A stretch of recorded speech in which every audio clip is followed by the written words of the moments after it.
അപ്പോൾ ആൾക്കാർ നമ്മളുടെ ഒപ്പം ഉണ്ടോ ഇല്ലയോ എന്നുള്ളതല്ല ഒറ്റപ്പെടലിന്റെ നമ്മുടെ മാനദണ്ഡം. മറിച്ച് എല്ലാ ആരവങ്ങൾക്കിടയിലും ചിലപ്പോൾ നമ്മൾ ഒറ്റപ്പെടാം. ആരും ഇല്ലാതാവണം എന്നില്ല നമ്മൾ ഒറ്റപ്പെടാൻ. അപ്പൊ ഈ ഒറ്റപ്പെടലിനെ നമ്മൾ മറ്റുള്ളവരിലേക്ക്, അതായത് ഒറ്റപ്പെടാതിരിക്കാൻ എനിക്ക് ഇന്നൊരാൾ വേണം എന്ന് നമ്മൾ ഒരിക്കലും ശാഠ്യം പിടിക്കരുത്. കാരണം നമ്മുടെ കൂടെയുള്ളവരൊക്കെ നമ്മുടെ ഒപ്പം എത്ര കാലം ഉണ്ടാവും എന്ന് നമുക്ക് പറയാൻ പറ്റില്ല, ആരും.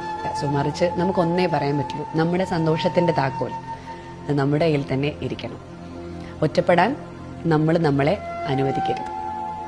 സന്തോഷം കണ്ടെത്താൻ ആരെയും വിഷമിപ്പിക്കാത്ത, ഏറ്റവും സിമ്പിളായിട്ട് നമ്മുടെ മുന്നിൽ ചിലപ്പോൾ നമ്മളൊന്ന് കണ്ണു തുറന്ന് കാണാൻ ഈശ്വരൻ തന്ന ഒരുപാട് കഴിവുകളായിട്ട് പലപ്പോഴും നമ്മുടെ ഉള്ളിൽ ഉറങ്ങിക്കിടക്കുന്നുണ്ടാവും.